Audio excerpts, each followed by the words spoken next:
जो है वो भी आप बना के देना। तो इसमें जो भी मैं टास्क दूंगा वो आपको करने हैं टास्क, क्योंकि उसी से फिर एमसीक्यू बनेंगे और वही आपके एग्जाम में आने की पॉसिबिलिटी जो है वो ज़्यादा हो जाती है। ठीक है। तो दिख रहा होगा स्क्रीन जो मैंने शेयर किया है। देखो पहला आपका है जो न्यूज़ में रहा, why has Trump called Panama treaty foolish. ठीक है। तो यहाँ पे सबसे पहले आपका एक पार्ट आ गया किसके बारे में, पनामा कैनाल के बारे में पढ़ने का। ठीक है। तो अगर हम देखें तो अगली स्लाइड में मैंने ये रखा हुआ है, ये आपकी मेरे ख्याल से थोड़ा सा ब्लर्ड हो रहा होगा लेकिन दिख रहा होगा, ये आपकी पनामा कैनाल है जो कि किसको जोड़ती है, आपका जो अटलांटिक ओशन है और पैसिफिक ओशन के बीच में। ठीक है। नॉर्थ अमेरिका ऊपर है, साउथ अमेरिका नीचे है, राइट हैंड साइड पे आपका अटलांटिक ओशन है और लेफ्ट हैंड साइड पे जब आप मैप देखते हो तो आपको पैसिफिक ओशन मिलता है। ठीक है। तो ये पनामा कैनाल जो है वो आपकी अगर आप देखो तो पूरा आपका पनामा सिटी से होता हुआ या पनामा से होता हुआ आपका कहाँ की तरफ, अटलांटिक ओशन की तरफ आपका जाता है। ठीक है। तो जो ट्रेड आपकी शिप्स हैं वो इस कैनाल का बहुत ज़्यादा यूज़ करती हैं। अब यहाँ पर आते हैं वापस, पनामा ट्रीटी क्या है पहले वो देख लेते हैं। तो पनामा यूएस पनामा ट्रीटी जो है उसको शुरू से करने पहले यहाँ पे थोड़ा सा पनामा कैनाल के बारे में लिखा हुआ है। तो ये सारा डेटा आपके एमसीक्यू में पूछ सकते हैं करंट अफेयर्स में। देखो पनामा कैनाल क्या लिखा हुआ है, is an artificial 80 kilometre canal. ठीक है। जैसे कि आपकी एक स्विस कैनाल है, याद होगा, रेड सी और मेडिटेरियन सी के बीच में। तो ये आपकी जो पनामा कैनाल है ये आपकी क्या हो गई, एक आर्टिफिशियल आपकी 80 किलोमीटर लंबी जो है कैनाल सिस्टम है, कनेक्टिंग अटलांटिक और पैसिफिक ओशन, जैसे मैंने बताया था। जिससे आपका जो कॉस्ट है, टाइम है और डिस्टेंस है दो आपका अटलांटिक और पैसिफिक के बीच में बहुत कम हो जाता है। This canal is crucial for global supply chain and 6% of maritime world trade goes through it. ठीक है। तो ये 6% जो है वर्ल्ड ट्रेड जो है वो यहीं से होके गुजरता है। ठीक। तो देखा जाए तो अगर हम इसको किससे कंपेयर करें, आपके उससे क्या कहते हैं स्विस कैनाल से कंपेयर करें, तो स्विस कैनाल से कंपेयर करने पे पता चलता है कि स्विस कैनाल जो रेड सी और मेडिटेरियन सी के बीच में वहां पे ज्यादा आपका जो ट्रेड है वो वर्ल्ड ट्रेड आपका होता है as compare to Panama canal के मुकाबले। ठीक है। तो ये ना स्टेटमेंट में आपको आप क्वेश्चन दे सकते हैं कि जो स्विस कैनाल है is carry on the more trade as compare to Panama canal. तो स्टेटमेंट बिल्कुल सही होगा। ठीक है। यहाँ तो 6% है, वो आपका शायद 20% से भी ज्यादा है।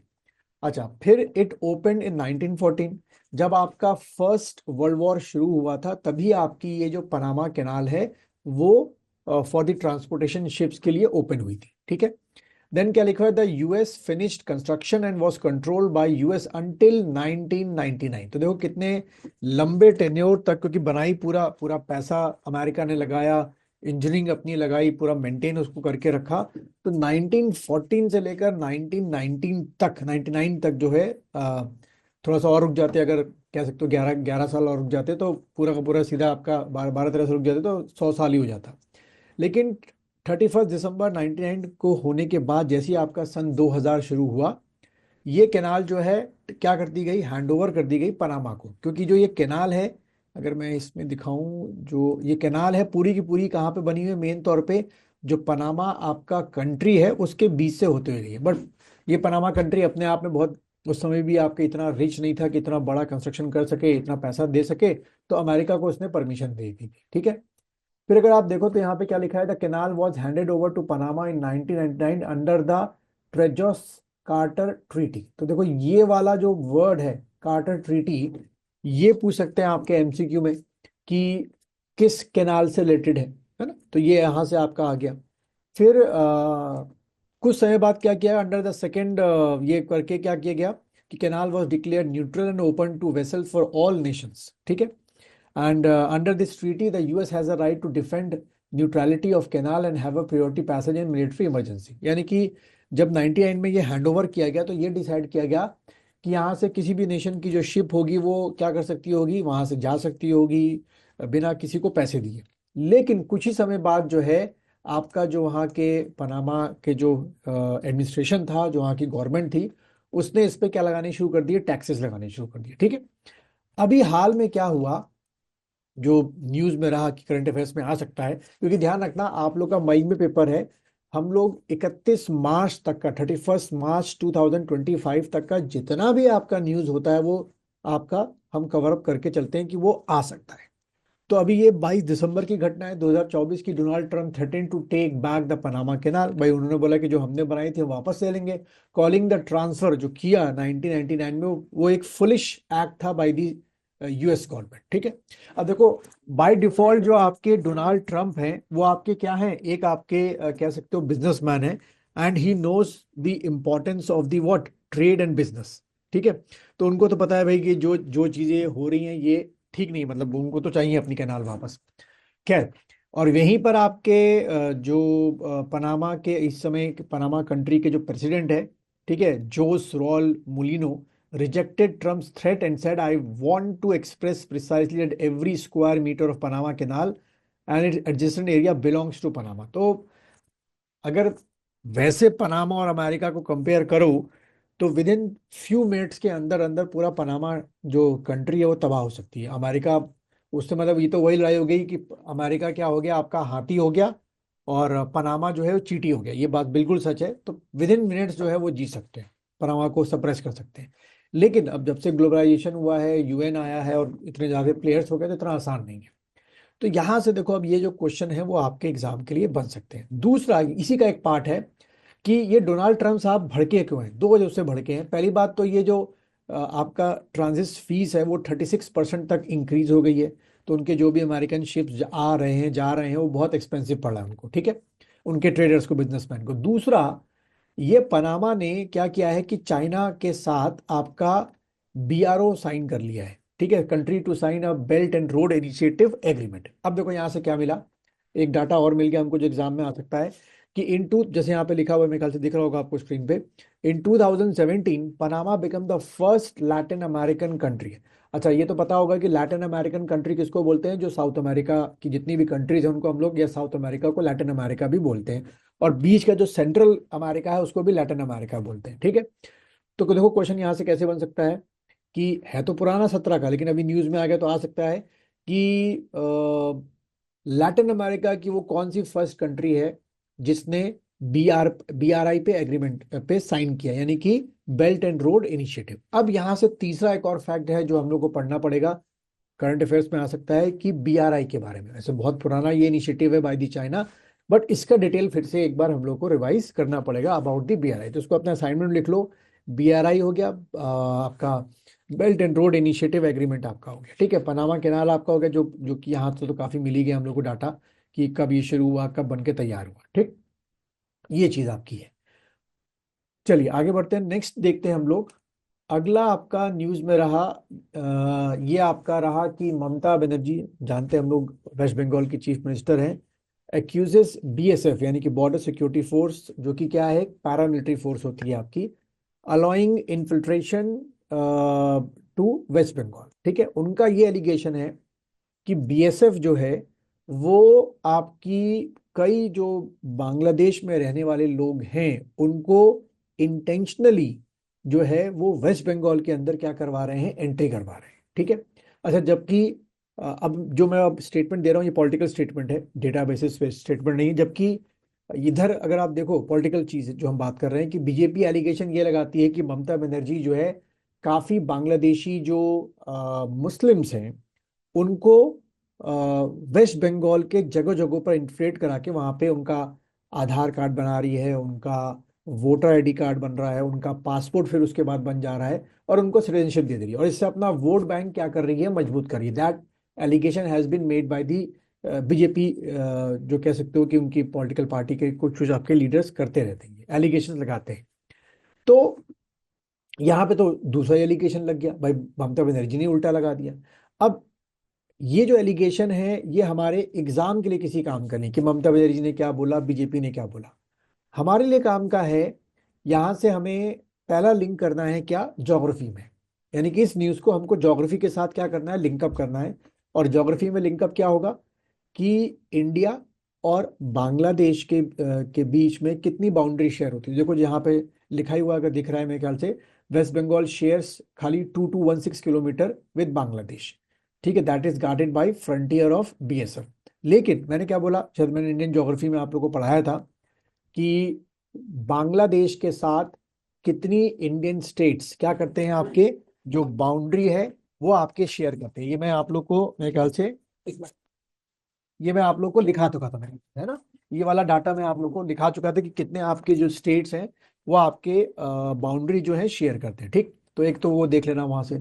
दूसरा, पर्टिकुलर बांग्लादेश कितना बाउंड्री शेयर करता है वो यहाँ पर लिखा हुआ है। तो एक तो हमारा डाटा यहाँ से क्या पूछ सकते हैं, इंडियन ज्योग्राफी से पूछ सकते हैं इस न्यूज को लेके। दूसरा, इसी न्यूज को हम लिंकअप करेंगे किसके साथ, अपनी इंडियन पॉलिटी सब्जेक्ट के साथ। और यहाँ से क्या सब्जेक्ट, यहाँ से क्या टॉपिक बन सकता है इंडियन पॉलिटी में, सेंटर स्टेट रिलेशन, ठीक है। तो इंडियन पॉलिटी में ध्यान होगा, हम लोगों ने सेंटर स्टेट रिलेशन पढ़ा था, जिसमें 3 तरीके के रिलेशन हम लोगों ने पढ़े थे, लेजिस्लेटिव रिलेशन, एडमिनिस्ट्रेटिव रिलेशन और फाइनेंशियल रिलेशन, ठीक है। तो यहाँ पर आपका जो डिस्प्यूट हो रहा है, एडमिनिस्ट्रेटिव डिस्प्यूट भी हो रहा है और लेजिस्लेटिव डिस्प्यूट भी आपका हो रहा है। तो इसलिए हमको यहाँ से फिर से एक रिमाइंडर करके एक बार administrative relation between the central state and legislative relation between the central state question पूछा जा सकता है, ठीक है।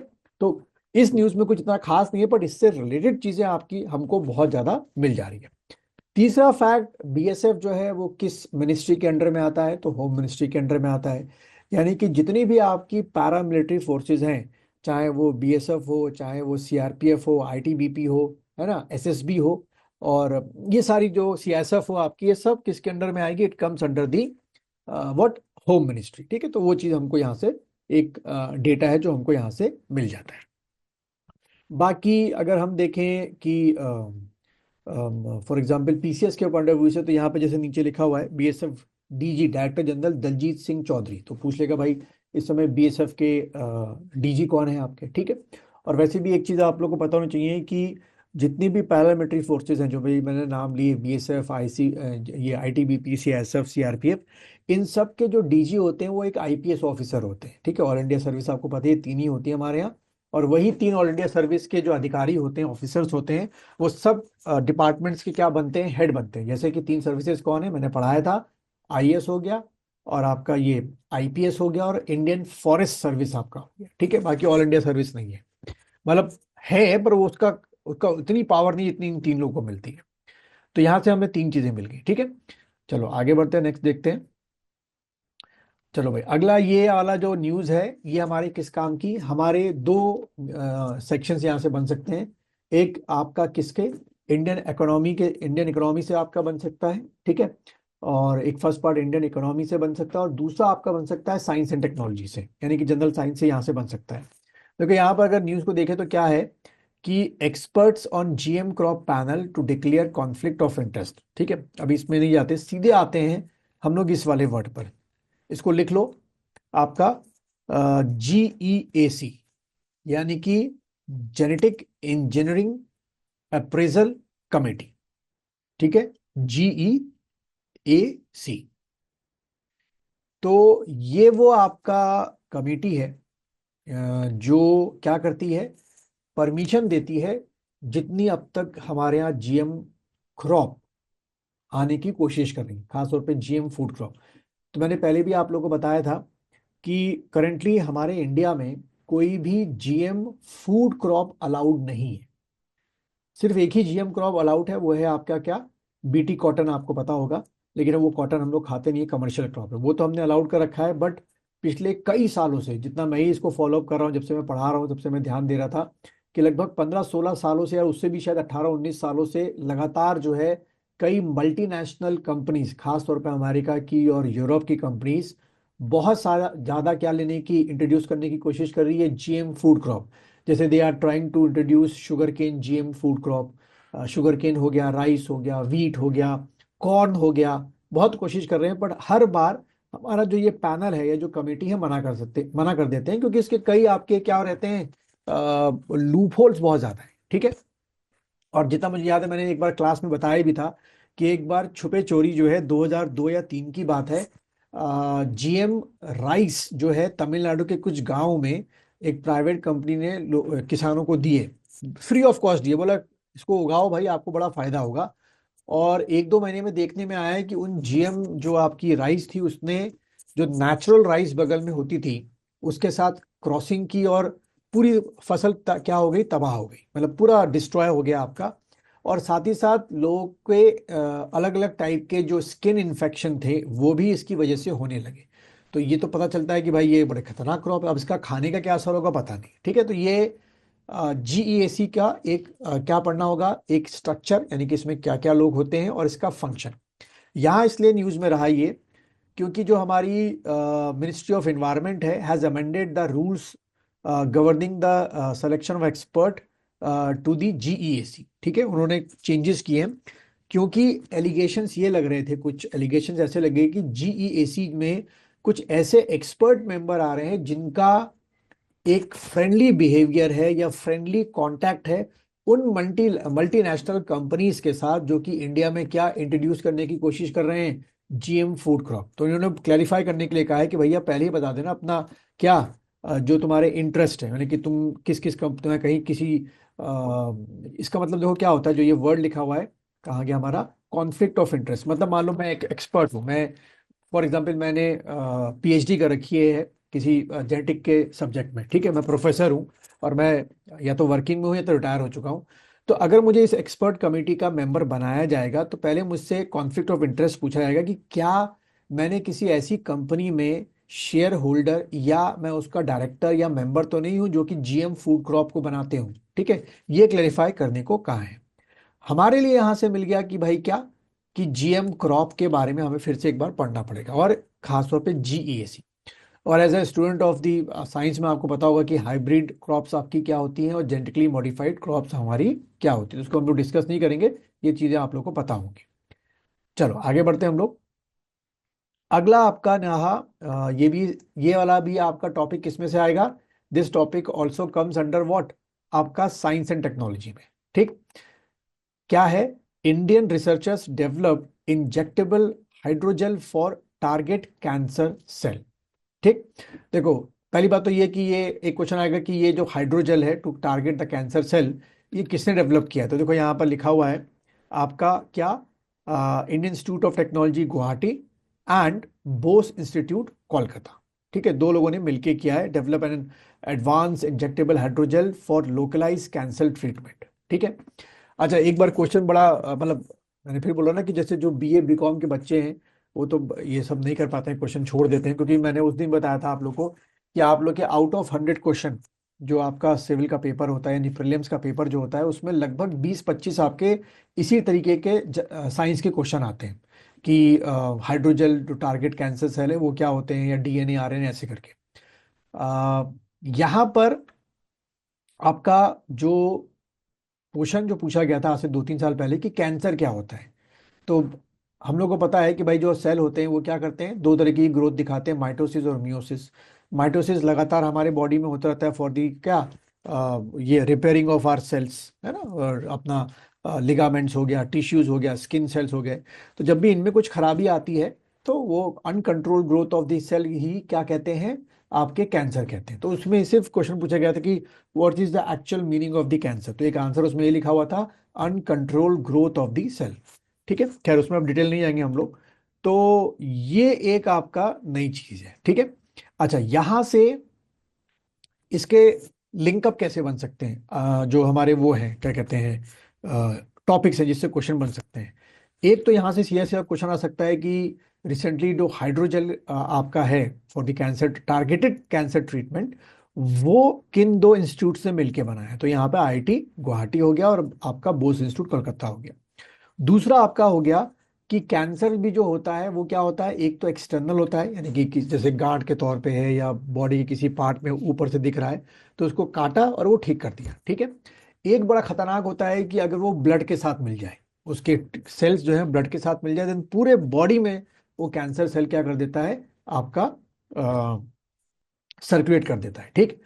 और एक लेटेस्ट रिसर्च है जो हमारे यहाँ पहले से योगा में कहते आ रहे हैं, आपने एक वर्ड सुना होगा so called with the initiative of Baba Ramdev, वो प्राणायाम है ना, कि बहुत लंबी लंबी सांस लेनी है, इनहेल करना है आपका, ठीक है, ऑक्सीजन। वो कहते हैं कि खूब ऑक्सीजन क्या करो, इनहेल करो। जो लेटेस्ट रिसर्च आई है by the American and European scientist, कि जिस बॉडी में ऑक्सीजन का जो लेवल होता है हमेशा अगर हाई रहता है तो उसमें कभी भी कैंसर सेल क्या नहीं हो सकते, डेवलप नहीं हो सकते। ये तो वही घूम फिर के हमारे योगा वाले कॉन्सेप्ट में आ गए। भाई हमारे योगा में ही लंबी लंबी सांस लेने का लॉजिक क्या है कि भाई कैंसर सेल कभी डेवलप ना हो, ठीक। तो एक चीज तो हमारा ये हो गया। दूसरा मतलब टू टाइप ऑफ कैंसर आपके हो गए। दूसरा एक जो ये कीमोथेरेपी आपकी होती है, इसके बारे में कुछ क्वेश्चन पूछा जा सकते हैं कि कौन सी कीमोथेरेपी में जो रेज है वो आपकी यूज की जाती है, तो उसको एज अ असाइनमेंट के तौर पे लिख लो, कीमोथेरेपी। ठीक है, कीमोथेरेपी। बाकी इसका इतना मुझे लगता है कि डेढ़ और आप लोगों को पढ़ना पड़ेगा कि भाई by designing hydrogel cell that deliver a drug, particular वो ड्रग होगी जो कैंसर ट्रीटमेंट के लिए होगी, उसी टारगेट जगह पे जाएगी जहां पर वो ट्यूमर या कैंसर सेल बना है, पूरे बॉडी में जो है वो सर्कुलेट नहीं करेगी। ठीक है, तो अगर ऐसा ये प्रैक्टिकली ये अगर इम्प्लीमेंट हो रहा है तो ये बहुत अच्छी बात है, और उल्टा हमारे साइंटिस्ट ने किया तो और अच्छी बात है। ठीक, तो ये चीज़ कुछ आपकी हम लोग को जो है न्यूज़ में मिली थी, जो मैंने सोचा कि आज डिस्कस कर लेते हैं। ठीक है, कोशिश करेंगे कि हम लोग लगातार 2-3 दिन में एक बार डिस्कस करते रहें, असाइनमेंट साथ में करते रहना। ठीक है, देखो अपना जो ऑब्जेक्टिव है ना वो ये लेके चलो कि बायोलॉजी मीन्स बॉटनी, जूलॉजी और एनवायरनमेंट, इन तीन सब्जेक्ट से आपके लगभग लगभग मान के चलना 15 क्वेश्चन, 15 से 20 के बीच में फ्लक्चुएट करेंगे 100%। ठीक है, और उसके ऊपर जो आपके हो गए क्वेश्चंस जो हो गए वो करंट अफेयर्स के हो गए लगभग 20 क्वेश्चन। ठीक है, तो मोटा मोटा 20 क्वेश्चन साइंस के, मोटा मोटा 20 क्वेश्चन किसके हो गए, हमारे करंट अफेयर्स के हो गए। जो मैं आप लोग को वो भेज दे रहा हूँ ना, उसको बहुत डीपली पढ़ना, मतलब एक एक लाइन पढ़ना, कोई लाइन छोड़ना नहीं। ठीक है, मैं उसके भी एमसीक्यू तैयार कर रहा हूँ कि पता चले कि आप लोग पढ़ रहे हो कि नहीं पढ़ रहे हो। तो 20 वो 40 क्वेश्चन, ये बस 20 क्वेश्चन हमको और करने सही, कि हमारा 60 प्लस में क्या निकल जाए, स्कोर हमारी आ जाए। ठीक है, तो पॉलिटी के कुछ क्वेश्चंस हो गए, मॉडर्न इंडिया के कुछ क्वेश्चंस हो गए, ज्योग्राफी के हो गए, तो आराम से 55-60 के बीच में ले आओगे प्रीलिम्स में, जो हमें क्वालिफाई करने के लिए रिक्वायरमेंट हमारी होती है। ठीक है, चलो खैर, तो वापस आते हैं हम लोग। तो एक तो ये रखना, ठीक। चलो अब हम लोग